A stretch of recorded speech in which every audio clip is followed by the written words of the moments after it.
মাধ্যমিক পাশ করার পর একটি সিদ্ধান্ত আগামী জীবনে আমাদের চলার পথের আমূল পরিবর্তন ঘটাতে পারে। গ্র্যাজুয়েশন আগে নাকি সরকারি চাকরির প্রস্তুতি নেওয়ার প্রয়োজন আগে, নাকি দুটোই একসঙ্গে করা উচিত, সেই প্রশ্নের সঠিক দিশা কিন্তু আজকে এই ভিডিওর মাধ্যমে আপনাদের সামনে আমি ক্লিয়ার করতে চলেছি। কেন ওয়েস্ট বেঙ্গলের স্টুডেন্টরা সরকারি চাকরি পরীক্ষার থেকে সব থেকে পিছিয়ে রয়েছে? এটা কি শুধুমাত্র এটাই কারণ যে ওয়েস্ট বেঙ্গল গভর্নমেন্ট ঠিকঠাকভাবে পরীক্ষা নেয়নি, বিগত গভর্নমেন্ট ঠিকঠাকভাবে পরীক্ষা নেয়নি, বা পরীক্ষা আমরা ঠিকঠাকভাবে দিতে বসতে পারিনি, অনেক সময় চলে গেছে? শুধু এটাই কারণ, নাকি এটা আমাদের চাকরি না পাওয়ার একটা অজুহাত? আমাদের পাশের রাজ্য প্যারালালি দেখতে থাকুন, বিহার, উত্তরপ্রদেশ, এই সমস্ত জায়গায় স্টুডেন্টরা কিন্তু অল ইন্ডিয়া বেসিক্স পরীক্ষায় প্রচণ্ড পরিমাণে সাকসেস পাচ্ছে। তাহলে ওয়েস্ট বেঙ্গল স্টুডেন্টরা কেন পিছিয়ে? আমরা কি শুধুমাত্র পড়াশোনা করি না, বা ঠিকঠাকভাবে আমরা পড়াশোনা করি না, বা আমাদের সায়েন্স ব্যাকগ্রাউন্ড নেই, বা আমরা অঙ্কে ভীতু, সেই কারণ, নাকি এর পেছনে লুকিয়ে আছে অন্য কারণ? আজকের এই ভিডিওতে আমরা সেটাই পুরোটাই কমপ্লিট করার চেষ্টা করব।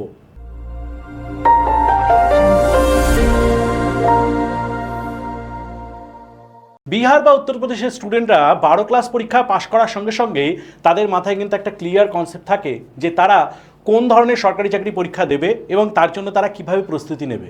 তারা কিন্তু তাদের গ্র্যাজুয়েশন করার সঙ্গে সঙ্গেই সেই চাকরির পরীক্ষার জন্য 3 থেকে 4 বছর তার পেছনে কিন্তু খাটাখাটনি করে। তাই জন্য তাদের ক্ষেত্রে সুবিধাটা হচ্ছে এটা, গ্র্যাজুয়েশন পাশ করার সঙ্গে সঙ্গেই তারা যে কোনো সরকারি চাকরির পরীক্ষার জন্য প্রস্তুত থাকতে পারে এবং পরীক্ষা দিলে তারা পাশ করে। এইখানেই আমাদের পার্থক্য বিহার বা অন্য স্টেটের স্টুডেন্টের সঙ্গে। প্রথমত আমরা জানি না দুটো, এক, 12 ক্লাস পাশ করার পর সত্যি কী কী পরীক্ষা দেওয়া যায়, ঠিক আছে? ইভেন মাধ্যমিক পাশ করে কী কী পরীক্ষা দেওয়া যায় সেটাও কিন্তু আমরা জানি না। আমি কিন্তু সেই মাধ্যমিক পাশে কী কী পরীক্ষা দেওয়া যায় সেই ভিডিওটাও কিন্তু আমি অলরেডি করে রেখেছি, যদি আপনারা চান সেখান থেকে দেখে নিতে পারেন।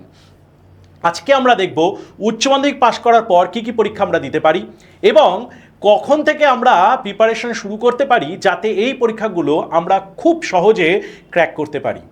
তো আজকে আমরা দেখব এইচএস পাশ করেই সরকারি চাকরি কী কী রোডম্যাপ আমাদের কাছে রয়েছে। দেখো, সিএইচএসএল, এনডিএ, ঠিক আছে, স্টেনোগ্রাফার, তারপরে সিআইএসএফ, এই সমস্ত চাকরির বিষয়গুলো নিয়ে আমি আজকে পর্যালোচনা করব।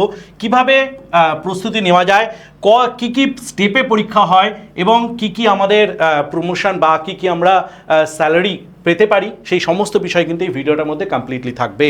তো আমরা দেখে নিই প্রথম 10-10+ চাকরি, ঠিক আছে, কি কি রয়েছে, যোগ্যতা, তার জন্য কি কি যোগ্যতা রয়েছে, বেতন মানে পে স্কেল কি থাকবে, পরীক্ষার পদ্ধতি, কি পদ্ধতিতে পরীক্ষা হবে এবং বর্তমান নোটিফিকেশান, কবে সেই নোটিফিকেশান বেরোতে পারে, সম্ভাব্য একটা ডেট আমরাও দেখার চেষ্টা করবো এই ভিডিওটাতে।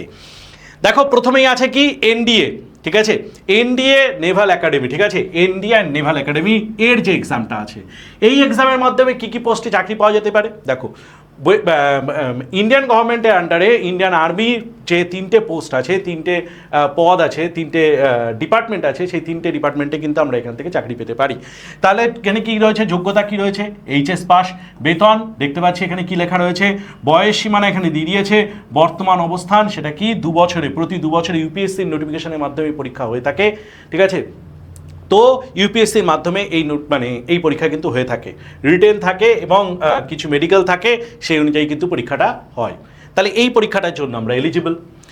সেকেন্ড থিং, সব থেকে গুরুত্বপূর্ণ পরীক্ষা এসএসসি সিএইচএসএল, ঠিক আছে, নামের মধ্যেই দেখতে পাচ্ছি combined higher secondary level, okay, combined higher secondary level. সেখানে কি কি পদে চাকরি রয়েছে, LDC, lower division clerk, GSA, DEO, data entry operator, postal assistant, 4টে পদ আমরা দেখতে পাবো এক্ষুনি। এর সঙ্গে সঙ্গে যোগ্যতা কি রয়েছে, এইচএস পাশে এই পরীক্ষা দেওয়া যায়। পে স্কেল কী রয়েছে দেখতেই পাচ্ছ, 25,500 থেকে 81,000 পর্যন্ত রয়েছে। বয়স সীমানা দেখতে পাচ্ছ 18 থেকে 27। বর্তমান অবস্থান এসএসসি ক্যালেন্ডার অনুযায়ী প্রতি বছর এসএসসি ক্যালেন্ডার অনুযায়ী কিন্তু পরীক্ষা সেখানে হয়, ওকে। টায়ার 1, টায়ার 2 এক্সাম হয়, তারপরে আমাদের সিলেকশন প্রসেস রয়েছে। এসএসসি সিএইচএসএল এর মাধ্যমে কি কি পদে রয়েছে, দেখো, এলডিসি লোয়ার ডিভিশন ক্লার্কে আমরা জয়েন করতে পারছি, জেএসএ সেটাও রয়েছে, ডিইও ডেটা এন্ট্রি অপারেটর হিসেবে, পোস্টাল অ্যাসিস্ট্যান্ট এর জন্য কিন্তু আলাদা করে কোনো পরীক্ষা হয় না, এসএসসি সিএইচএসএল এর মাধ্যমে কিন্তু আমরা পোস্টাল অ্যাসিস্ট্যান্ট পদেও জয়েন করতে পারি। ক্লিয়ার? চলো এরপরে দেখে নিই এসএসসি স্টেনোগ্রাফার। স্টেনোগ্রাফারের সেখানেও যোগ্যতা কি রয়েছে? HS pass. এখানে স্যার একটা জিনিস এক্সট্রা লাগবে, কি? Short hand. শর্ট হ্যান্ডের হয়তো সার্টিফিকেট, শর্ট হ্যান্ডের সার্টিফিকেটের সঙ্গে এক্সট্রা লাগবে। পে স্কেল কি রয়েছে? 35,000। ওকে, শর্ট হ্যান্ড জানতে হবে। সিবিটিএ রয়েছে, স্কিল টেস্ট রয়েছে। এরপরে কি রয়েছে? এসএসবি এএসআই স্টেনো, ঠিক আছে। এখানে কি রয়েছে? এখানেও একই, এইচএস পাস, স্টেনোগ্রাফি লাগবে। বেতন রয়েছে 35,400 থেকে 400 টাকা থেকে। পরীক্ষার পদ্ধতি কি রয়েছে? রিটেন রয়েছে, স্কিল টেস্ট রয়েছে, ফিজিক্যাল রয়েছে। ক্লিয়ার? বোঝাতে পেরেছি? আচ্ছা, এরপর এখনও শেষ হয়নি। ইন্ডিয়ান পোস্টাল অ্যাসিস্ট্যান্ট, যেটা আমি বলছিলাম, একদম পোস্ট অফিসের চাকরি, ভীষণ মজাদার চাকরি, অনেকেরই খুব ফেভারিট চাকরি। করতে পারো এই সিএইচএসএল পরীক্ষার মাধ্যমে। যোগ্যতা এইচএস পাস। কাজ পোস্ট অফিসে অ্যাডমিনিস্ট্রেটিভ পার্ট দেখতে হয়। ওকে, বেতন পে স্কেল কি রয়েছে? 25,500। এগুলো বেসিক আমি বলছি। পরীক্ষা কি রয়েছে? এসএসসি সিএইচএসএল এর মাধ্যমেই পরীক্ষা পাশ করা যায়। এর জন্য কিন্তু আলাদা করে পরীক্ষা দিতে হয় না, ঠিক আছে। এর সঙ্গে কি রয়েছে? ওয়েস্ট বেঙ্গল গভর্নমেন্টের আন্ডারে এতগুলো দেখলাম আমরা, যেগুলো কেন্দ্রীয় সরকারের পরীক্ষা। এর সঙ্গে সঙ্গে আমরা রাজ্য সরকারও দেখিনি কি রয়েছে? মিউনিসিপাল সার্ভিস কমিশন, ঠিক আছে। মিউনিসিপাল সার্ভিস কমিশন, সেখানেও কিন্তু এইচএস পাস লাগে। বেতন পে স্কেল দেখতেই পাচ্ছ, পরীক্ষার পদ্ধতি দেখতে পাচ্ছ। ওকে, এরপর রয়েছে সিআইএসএফ হেড কনস্টেবল। সিআইএসএফ, ঠিক আছে, এরা সিকিউরিটি প্রোভাইড করে থাকে। তো সিআইএসএফ এদের জন্য যোগ্যতা কি রয়েছে? এইচএস, বয়স 18 থেকে 23, বেতন পে স্কেল দেওয়া আছে 25,500, পরীক্ষার রিটেন, ঠিক আছে, এই রিটেন টেস্ট রয়েছে। এরপর যেটা রয়েছে কি? উচ্চ মাধ্যমিক পাশের পর সরকারি চাকরির সুযোগ কি কি রয়েছে? ইন্ডিয়ান আর্মি ক্লার্ক, ওটা বাদ দিয়ে বললাম, এনডিএ বাদ দিয়ে বললাম, ইন্ডিয়ান আর্মি ক্লার্ক, সেখানেও যোগ্যতা কিন্তু এইচএস, ঠিক আছে। বয়স সীমা দেখতে পাচ্ছ, বেতন পে স্কেল দেখতে পাচ্ছ, পরীক্ষা পদ্ধতি লেখা রয়েছে। কৃষি প্রযুক্তি সহায়ক, এখানে আবার এইচএস এর একটু সায়েন্স পার্ট থাকলে সুবিধা হয়, ঠিক আছে। এর সঙ্গে সঙ্গে আরও কি রয়েছে? ঠিক আছে, এসএসবি হেড কনস্টেবল, সেখানেও আমরা পরীক্ষা দিতে পারছি। প্রাইমারি টিচার, সেখানেও আমরা পরীক্ষা দিতে পারছি, যেটা আমাদের রাজ্য সরকারের আন্ডারে হয়, ঠিক আছে। টেট ইন্টারভিউ, ডিএলএড সেখানে লাগে। সবচেয়ে বেশি বেতন, এবার আমরা দেখে নিই পরীক্ষাগুলো একটা 3টে ডিভাইড করে নিই। সেটা কি? সবচেয়ে বেশি বেতন কোন জায়গায় রয়েছে, সবচেয়ে বেশি নিয়োগ কোথায় হয়, আর সবচেয়ে সহজতম পরীক্ষা কি কি রয়েছে। এই 3টে পার্ট আমরা একটু দেখে নেওয়ার চেষ্টা করছি। কি কি? দেখো, সবচেয়ে বেশি বেতন কোথায় রয়েছে?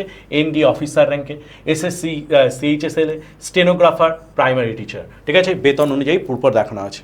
সবচেয়ে বেশি নিয়োগ কোথায় হয়? সিএইচএসএল এ ভালো মতো নিয়োগ হয়, আর্মি ক্লার্কেও ভালো মতো নিয়োগ হয়, সিআইএসএফেও ভালো মতো নিয়োগ হয়, প্রাইমারি টেট যখন প্রাইমারি টিচারের যে পরীক্ষা হয় সেখানেও কিন্তু ভালো মতো নিয়োগ হয়, ঠিক আছে। এবার সহজ পরীক্ষা, সবচেয়ে সহজ পরীক্ষা কি রয়েছে?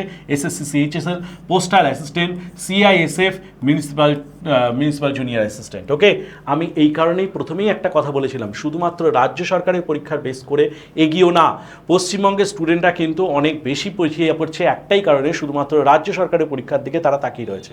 কেন্দ্রীয় সরকারের পরীক্ষা দাও, অনেক বেশি চান্সেস রয়েছে, বেশি খাটতে হয় না। বিশ্বাস করো, আমি আমার 13 বছরের অভিজ্ঞতায় বলছি, 2 থেকে 3 বছর, খুব বেশি বললাম আমি, 2 থেকে 3 বছর একটু সময় দিতে হয়, তোমার গ্র্যাজুয়েশনের সঙ্গে সঙ্গেই পেয়ে যাবে। কিভাবে পেতে পারো? এই 2 থেকে 3 বছরে গ্র্যাজুয়েশনের সঙ্গে সঙ্গে কী করে পড়াশোনা করা যেতে পারে, কি করে আদার স্টেটের স্টুডেন্টরা আমাদের থেকে গ্র্যাজুয়েশন করার সঙ্গে সঙ্গে, আমরা তো স্যার গ্র্যাজুয়েশনের সঙ্গে সঙ্গে পড়ে উঠতে পারি না, তাহলে তারা কি করে পড়ে উঠতে পারে? দেখো, গ্র্যাজুয়েশনের মধ্যে আমরা নিশ্চয়ই এই সময়টুকু বার করতে পারবো। মেনলি আমাদের 4টে পার্ট রয়েছে। কি কি? একটা আছে রিজনিং পার্ট, একটা হচ্ছে ম্যাথসের পার্ট, একটা আছে ইংলিশের পার্ট, একটা হচ্ছে জিকের part. Previous year question paper, এটা পরে আসছি। আপাতত আমরা শুরু স্টেজে আছি, তাই ধরে নিলাম রিজনিং 1 ঘন্টা প্র্যাকটিস করতে হবে না, আমার সঙ্গে 30 মিনিট প্র্যাকটিস করো ডেইলি 30 মিনিট প্র্যাকটিস করো, যথেষ্ট স্যার, ঠিক আছে।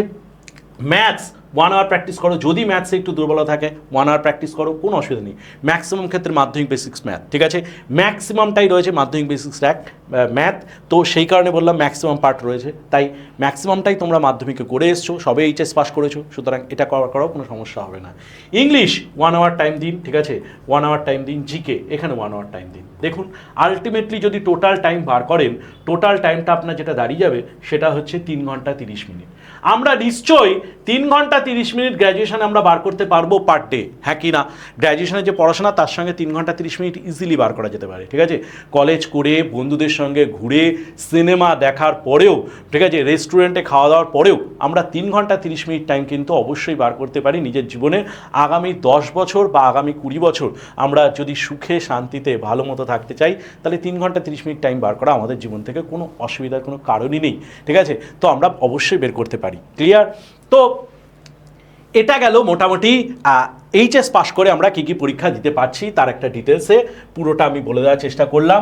আশা রাখছি পশ্চিমবঙ্গের স্টুডেন্টরাও পরীক্ষা সেইভাবেই পাশ করবে যেভাবে আদার স্টেটে সেন্ট্রাল গভর্নমেন্টের জন্য পরীক্ষা দিচ্ছে। তাই অন্যের দোষ ধরা বন্ধ করে নিজেরা পড়াশোনা করুন, অন্যের দোষ ধরতে যেন না, নিজেরা পড়াশোনা করুন। যদিও এটা খুব হয়তো টিচার হিসেবে মনে হতে পারে আপনাদের কাছে যে স্যার আমাদের হয়তো বকাবকি করছে, কিন্তু এরকম কিছু নয়।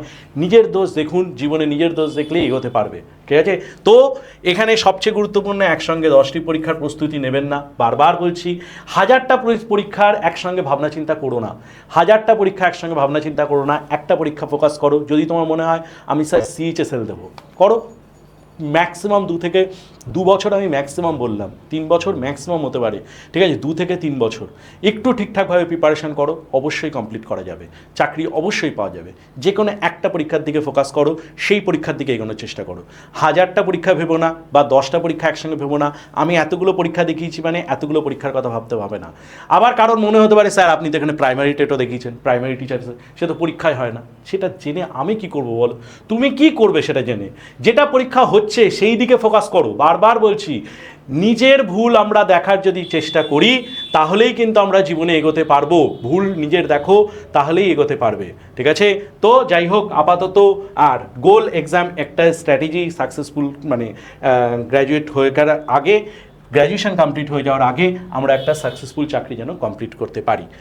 নেক্সট ভিডিওতে আমি অবশ্যই, আজকে যেরকম আমি তোমাদের বললাম যে মাধ্যমিকের ওপর বেস করে আমি অলরেডি ভিডিও বানিয়ে ফেলেছি, এইচএসের ওপর কমপ্লিট।